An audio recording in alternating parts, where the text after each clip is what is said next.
Hello and welcome back to another episode. Now today I want to talk to you about a film that was just released, or fairly recently released, on DVD here in the UK, and that is, as you know from the title of this video, When Marnie Was Here.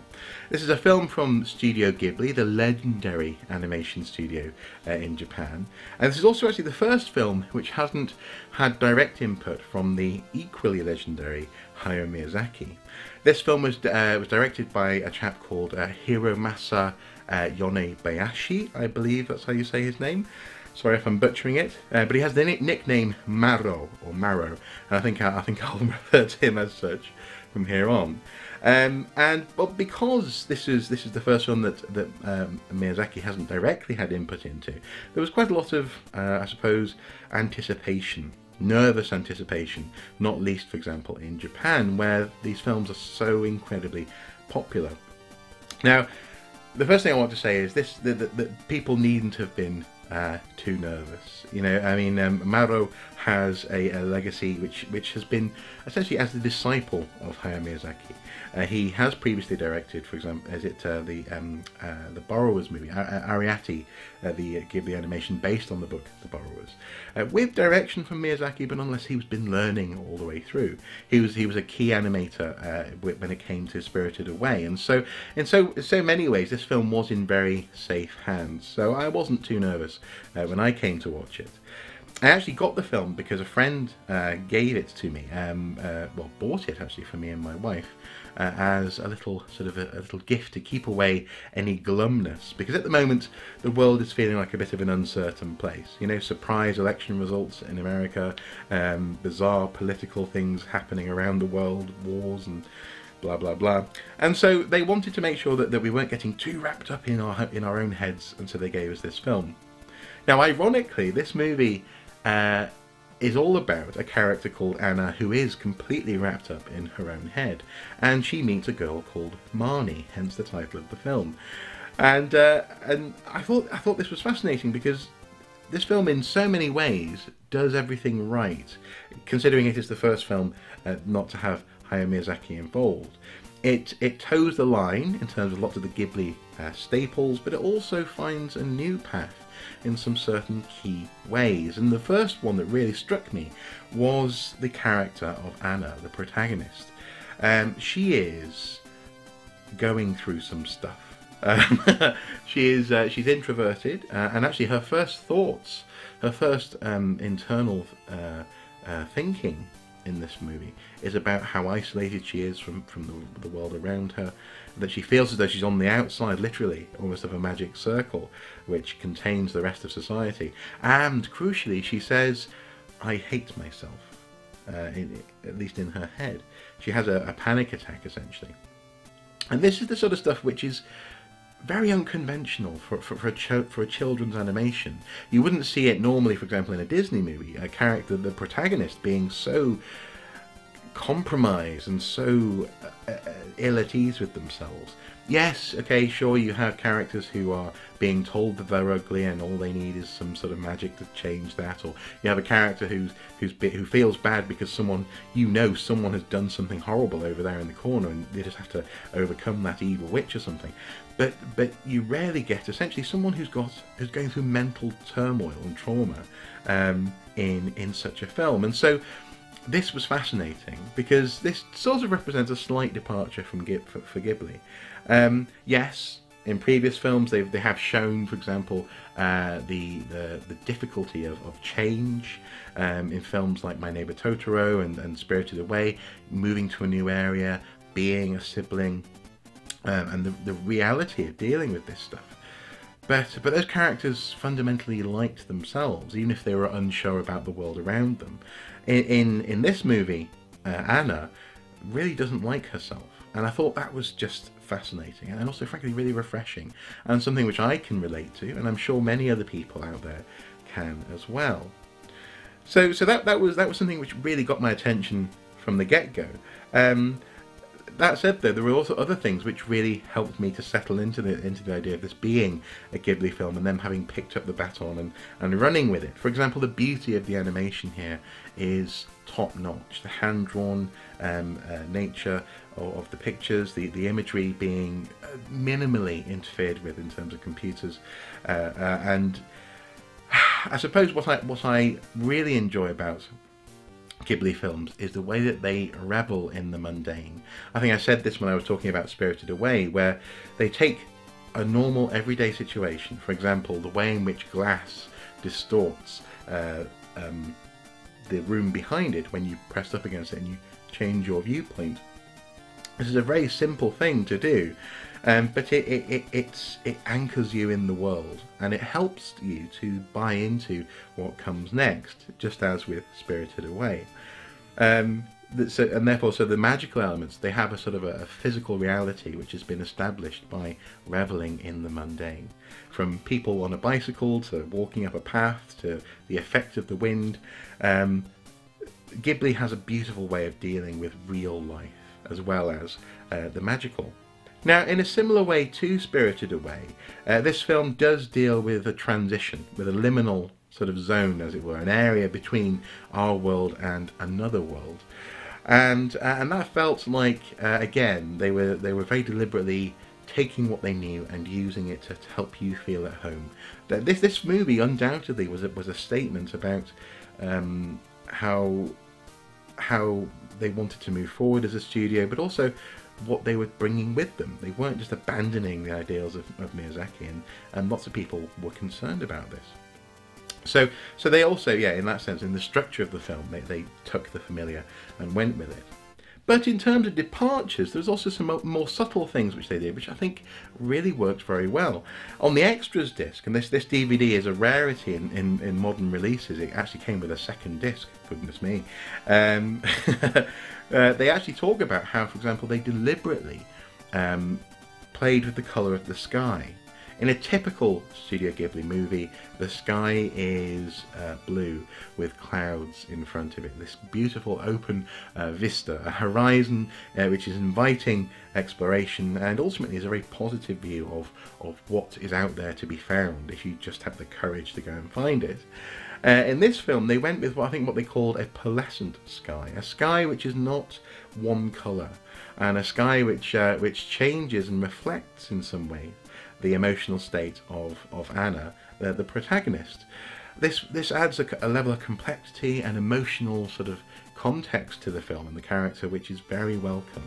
And that's not to say that it's lacking in other films. It's just dealt with in a different way. In some ways, what they're doing is they're taking some of the same emotional complexity, and they're just playing with it in another and a new and fresh dimension. And in a way which I think was very welcome. It does perfectly reflect the Anna and her struggle, but also it reflects the fact that you are in this sort of slightly unknown territory, both in the story and also in terms of this film being a post-Miyazaki movie. The magical elements, when they do come, are understated, and the reason why I sort of smile when I say that is that I didn't want there to be a sort of a bathhouse or whatever, some sort of spiritual realm that we saw in something like Spirited Away. I wanted this to be almost like a ghost story, and it was kind of like a ghost story, and it gives you just enough to keep you asking questions as you're going along. You're going, who is Marnie? Is this real? But how can that be there if that's not? If that's is this hallucination? That person and who? It's a mystery and a ghost story, and it trod a very fine line. At times I was like, oh come on, just give us some answers. But actually, just when I was at that moment, an answer would come and it would keep you interested. So I think it was masterfully handled, the whole film, in so many ways.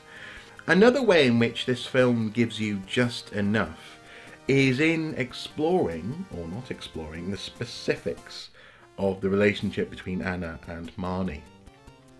These two girls share a love, and they genuinely come to love each other. And it has been suggested, for example, in other reviews, that this actually is portraying a burgeoning romantic relationship between these two girls, and indeed women, as they grow up. Now, the specifics of the story is such that makes it very complicated, and I'm not going to go into how the film ends. It's very complicated indeed, but it is nonetheless there, whether intentional or not. This film portrays, at the very least, a complicated human relationship between two peers who do share a bond and who do come to love one another. You know, it's there if you want to see it, and it can be ignored if you also want to ignore it. But at the very least, this film is operating on a high level. It is operating on an honest and true human emotional level, and again, it's another one of the ways in which this movie shines. Personally, I think that the relationship between the two characters is one that is beautiful in so many ways, and if those two girls in those moments went on and had a romantic love at some point in the future, I wouldn't be at all surprised, and I wouldn't particularly mind. You know, it was a beautiful relationship that was shown. But ultimately, really, what is shown in the context of the story is a very deep friendship, and one which is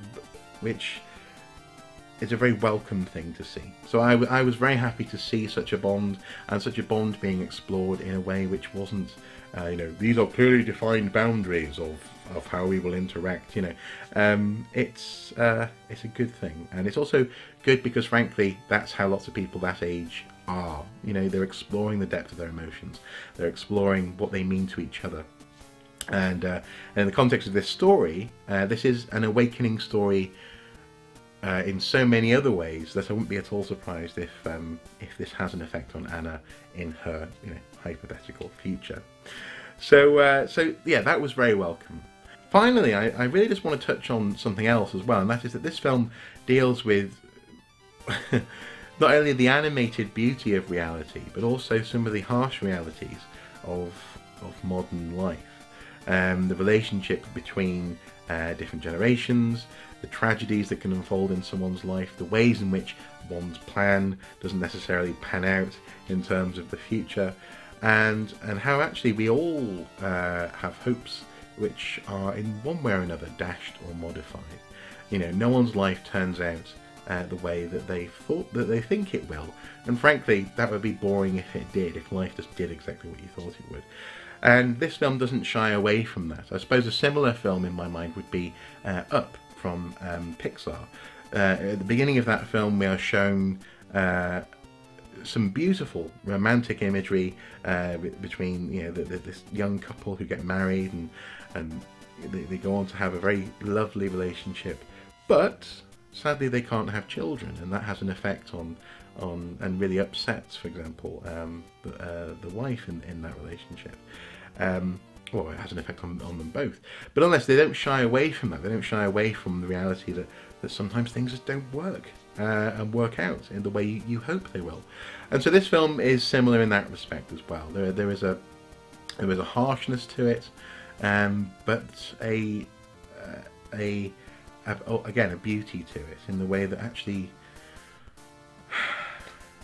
these full stops are not permanent, you know, and that there is hope at the end of the tunnel.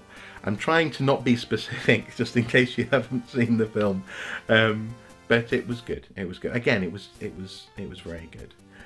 So this film passes the test.